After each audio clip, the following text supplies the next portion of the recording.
사랑합니다.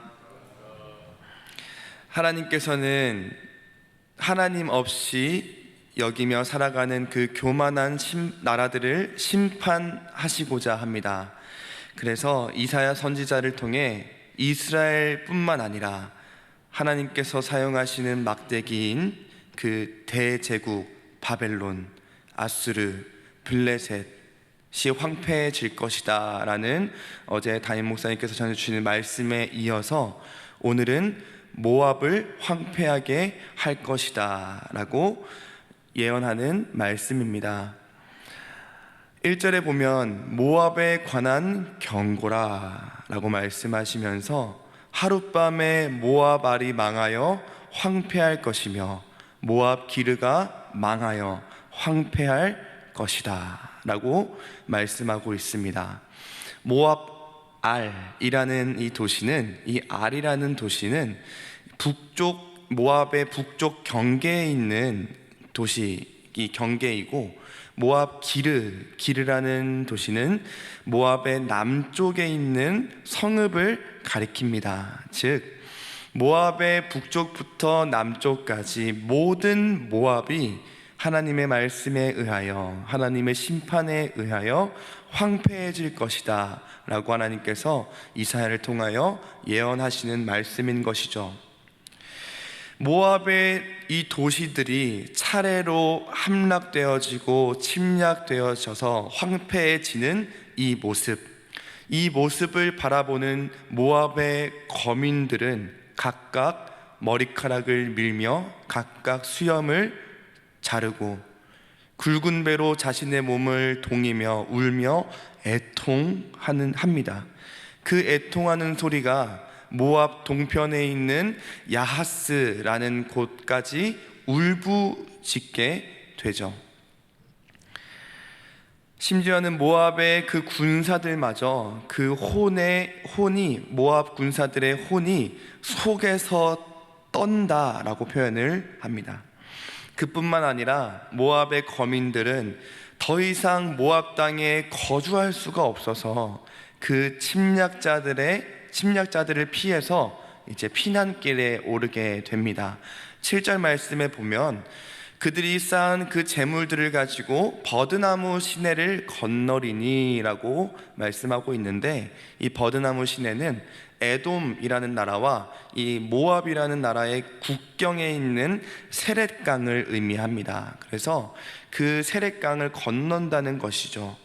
자신들이 평생 살아오고 사랑하고 지켜왔던 그 집을 버리고 그 모압 국가의 국경을 떠날 수밖에 없는, 그 침략자들을 피해서 도망할 수밖에 없는 모압인들의 황폐해진 그 삶을 의미하고 있습니다. 게다가 9절 말씀에 보면 디몬 물에 피가 가득함이로다.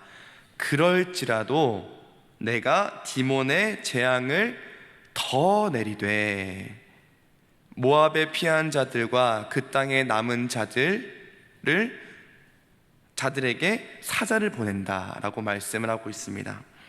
하나님께서 그 땅에 재앙을 내리셨는데 재앙을 더 내리십니다.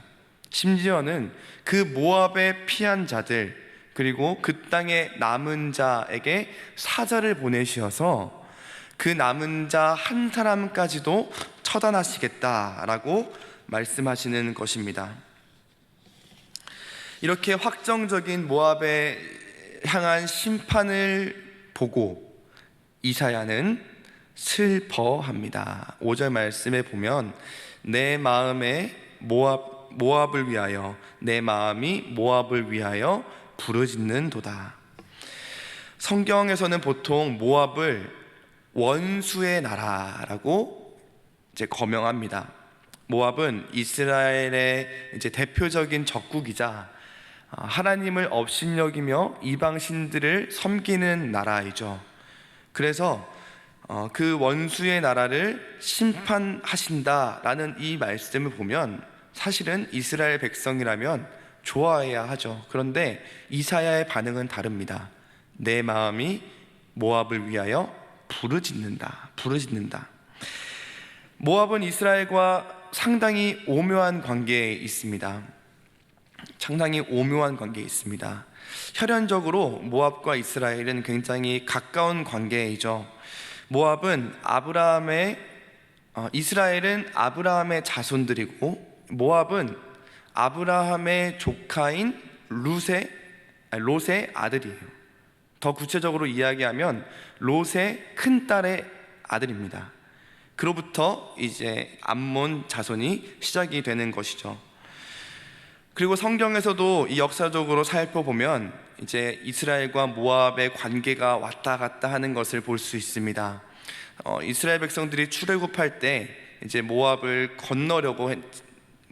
지나서 이제 건너려고 했으나 하나님께서는 그 모압 땅에 침범하지 마라라고 하시면서 이스라엘 백성이 우회하는 그런 장면도 있었고, 또 이제 룻기의 사사시대 때 이스라엘 백성이 모압 땅에 건너가 사는 그런 모습들도 있었습니다.